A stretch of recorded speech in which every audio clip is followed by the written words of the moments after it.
Première céréale mondiale pour l'alimentation humaine, le riz pèse lourd. Près de 750 millions de tonnes par an, juste après le maïs. Mais le riz, c'est plus qu'un rang et des statistiques. Pour les producteurs, le riz, c'est du crédit, de l'eau, de l'engrais, beaucoup de travail et d'angoisse. Ce n'est pas tout. Pour moi, en tout cas, le riz, c'est une denrée, comme je l'ai dit, c'est stratégique. Pour au moins mettre le riz sur terre, il faut des calculs. Et ensuite, après avoir fini de faire ces calculs, on fait sa production. À la sortie du champ, on sait combien on peut vendre son riz. Stratégique pour le Burkina, le riz l'est aussi devenu pour toute l'Afrique de l'Ouest, contrainte d'importer chaque année 5,2 millions de tonnes contre 1,2 million de tonnes au début des années 90.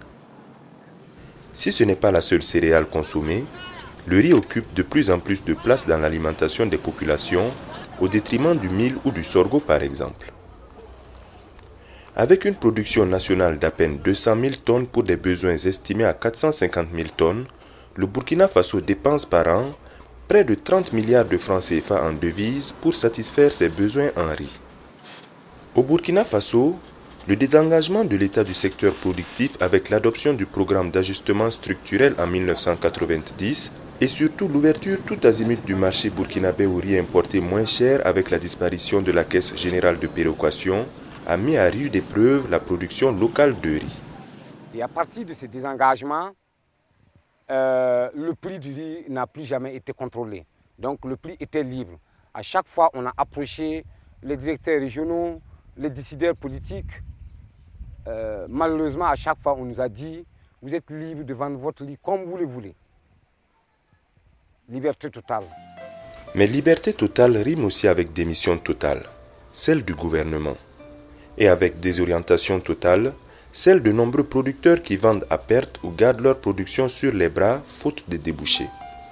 Beaucoup abandonnent la plaine pour aller cultiver le maïs ou le coton et louent leurs parcelles à des citadins fortunés. Les paysans interpellent alors l'État pour trouver une solution à la mévente de leur riz. Mais le gouvernement fait la sourde oreille. En 2008, la flambée des prix mondiaux montre brutalement au gouvernement et aux consommateurs les risques de la dépendance alimentaire vis-à-vis des importations.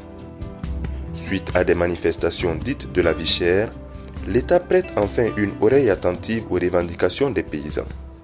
Des concertations sur le prix d'achat du riz aux producteurs s'ouvrent à Ouagadougou en octobre 2008. On a commencé à faire le plaidoyer il y a longtemps, depuis 1996, quand on a commencé à mettre en place la FENOP, le CIRB en 2001, l'Union nationale des producteurs de riz ainsi que la CPF. À partir de la mise en place de ces fêtières-là, nous avons toujours plaidé. Nous avons toujours lancé des mots, nous avons toujours fait des doléances. Mais il faut se dire que c'est à cause de cette crise alimentaire-là que nous avons été vite écoutés, que nos doléances ont été vite prises en compte. Le prix plancher du riz aux producteurs est fixé à 115 francs le kilo et à 128 francs une année plus tard. Pour les producteurs, c'est un grand succès. Mais la crise alimentaire n'explique pas tout. Les femmes étuveuses ont permis aux producteurs de garder la tête hors de l'eau. Contrairement à certains commerçants, ces femmes paient le riz paddy cash ou dans de courts délais. Elles préfinancent aussi les intrants et le crédit campagne. Autre échelle, même défi. Au niveau régional, le réseau des organisations paysannes et de producteurs de l'Afrique de l'Ouest, l'Europa, créé en 2000, s'implique fortement dans l'élaboration des politiques agricoles et commerciales de l'UEMOA et de la CEDEAO, adoptées respectivement en 2001 et 2005. Lors de la validation du document de la politique agricole de l'UEMOA par la conférence des chefs d'État en décembre 2001, les organisations paysannes s'invitent de force à la table des négociations. Les chefs d'État, dans un premier temps, n'avaient pas voulu accepter la participation des producteurs parce que c'était pour une première fois que des leaders paysans allaient participer à une conférence des chefs d'État. Nous avions dit, soit on nous laissait participer ou on allait faire une mobilisation de 10 000 paysans à Dakar. Et c'est comme ça, après les négociations, on a participé et nous avons apporté une autre contribution, en tout cas à l'élaboration et à la validation du document appelé politique agricole commune de l'UMOA. Tout le long du processus d'élaboration de la politique régionale de l'Afrique de l'Ouest, l'ECOWAP, l'Europa parvient à partager sa vision de l'agriculture pour la sous-région. Bassiaka Dao est membre du collège d'Europa. Ce processus, les positions développées par le réseau, sa stratégie n'ont aucun secret pour lui. L'Europa n'est pas resté au niveau régional pour dire voilà ce que nous devons faire. L'Europa est retourné dans ces 13 pays de concentration, travailler dans chaque pays. Quelles sont vos préoccupations par rapport à une politique agricole? Quelles sont les contraintes que vous vivez sur votre agriculture?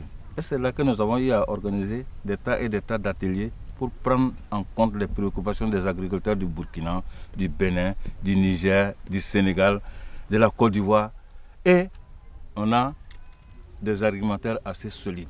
Nous avons éclaté notre vision et par rapport à notre vision, nous avons logé nos préoccupations dans chaque segment. Et à partir de ce moment, on a fait le renforcement des capacités des personnes qui devaient nous représenter à ce comité de pilotage pour participer à notre nom et faire passer nos préoccupations. L'activisme d'Europa paye. Nous avons pu quand même apporter des éléments essentiels de notre raison d'être.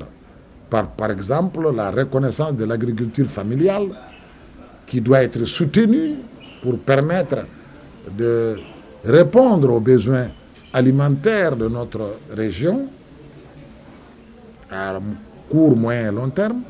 Nous avons insisté et obtenu que notre région ne peut pas hésiter pour énoncer qu'une de ses priorités, c'est d'assurer la souveraineté alimentaire en plus de la sécurité. Et également, nous avons obtenu qu'il fallait un marché commun qui doit être protégé pour permettre à notre agriculture de se développer. Par développement de l'agriculture, il faut entendre agriculture avec un grand A, c'est-à-dire production végétale, animale, piscicole, forestière. Aux côtés d'Europa, le réseau sous-régional des éleveurs Bilital Marobé remet sur le tapis des négociations les questions de transhumance transfrontalière, d'harmonisation des législations foncières et de réponse aux crises alimentaires en milieu pastoral. Mais ces stratégies et ces politiques de développement agricole national ou ouest-africaines ne sont pas indépendantes du contexte mondial. La région est engagée depuis plus de 10 ans dans un nouvel arrangement commercial avec l'Union européenne. L'accord de partenariat économique, l'APE, vise à ouvrir les frontières entre les deux régions, ce que l'Europa a rejeté, dénonçant ainsi un combat du pot de fer contre le pot de terre. Quand nous avons commencé la question des négociations sur les accords de partenariat économique, l'une des grandes victoires aujourd'hui, si l'Afrique de l'Ouest n'a pas encore signé, ça a été un déclic des organisations paysannes. Quand nous avons commencé à faire les manifestations, les gens nous disaient, mais ces paysans-là, ils sont fous. Que vous le voulez ou non, on va signer. Mais par la suite, quand tout un chacun a eu à comprendre que c'était un danger qui menaçait notre continent, tout le monde s'est lancé dedans. Les États font cause commune avec les organisations paysannes. Les producteurs ont été associés à la détermination des positions de négociation.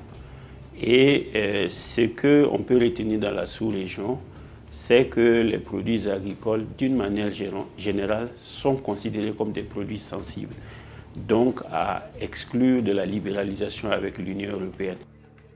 De nombreuses manifestations et campagnes organisées ça et là ralentissent considérablement le rythme des négociations. On ne s'entend pas avec la partie européenne sur quelle est l'ampleur de l'ouverture du marché. Faut-il aller à 80% comme l'Union européenne le demande? Faut-il aller à 70% comme la région, par exemple Afrique de l'Ouest, le demande? Donc il y a un écart encore qu'il faut combler au niveau des négociations. Parce que cet écart-là, c'est de savoir quels produits on exclut ou on inclut dans la libéralisation. Le deuxième aspect, c'est dans le temps. Parce que notre idée, c'est de maîtriser la libéralisation. Et donc de programmer cette libéralisation sur une période suffisamment longue qui permette d'adapter nos producteurs ou nos industries à la concurrence. Et là également, on ne s'entend pas toujours sur la longueur. L'Union européenne souhaiterait que cela se fasse sur 15 ans et les pays de la région Afrique de l'Ouest souhaiteraient que cela se fasse sur 25 ans. Comment expliquer le succès des organisations paysannes aux échelles nationales et régionales? Les ingrédients qui ont favorisé ces bons résultats, en tout cas, je peux dire, c'est les formations. On a eu plusieurs formations dans le domaine de la riziculture, dans le domaine des plaidoyers. Bon, plusieurs formations. C'est ce qui explique en tout cas le paysan d'aujourd'hui est plus éveillé que le paysan d'hier. À cela, il faut ajouter les nombreuses alliances nouées ça et là. Sur le plan international, la tendance est à la mise en débat des politiques avec tous les acteurs, gouvernement, société civile, etc. L'Europa a pu repérer par rapport aux grandes thématiques qu'il voulait défendre un certain nombre d'alliés qui avaient déjà travaillé sur ces questions. Je parle des grandes ONG du Nord, donc qui ont alimenté l'Europa d'arguments crédibles, qui sont même parfois plus pertinents que ce que défendaient et les pouvoirs publics et les organisations régionales. Ces succès dont sont si fiers les paysans restent cependant fragiles. On a un bon discours, on a de bonnes orientations, on a une bonne vision, mais au niveau national, au niveau de chacun des 15 pays, il y a un grand danger que la mise en œuvre ne puisse pas respecter entièrement ces orientations données au niveau régional. Et ça, c'est vraiment un danger qui guette la politique agricole aujourd'hui. Si l'Europa même ne développe pas une autre stratégie de veille qui renforce la capacité de ces plateformes pour interpeller les pouvoirs publics et surtout jouer un rôle de lobby pour qu'on ait une bonne interprétation au niveau national des orientations qui sont édictées au niveau régional. Sur les plans national et sous-régional s'ouvrent de nombreux chantiers. Avec l'élaboration de lois d'orientation agricole en cours dans plusieurs pays de la région, le combat pour la reconnaissance et l'exploitation familiale comme modèle de développement et le financement de l'agriculture, les organisations paysannes ont du pain sur la planche. Pour les producteurs de riz, la décision de donner le premier coup de pioche dépend autant des incitations mises en place par les États que des négociations au niveau régional et international. Malgré le coup de semonce en 2008, l'OMC reste campé sur l'ouverture des frontières et ne veut pas entendre parler de réguler les prix agricoles. Et dans la région, les États s'apprêtent à maintenir une faible protection du riz aux frontières par crainte des émeutes urbaines. Le chemin est encore long avant de voir la souveraineté alimentaire devenir une réalité pour la région. Hélas.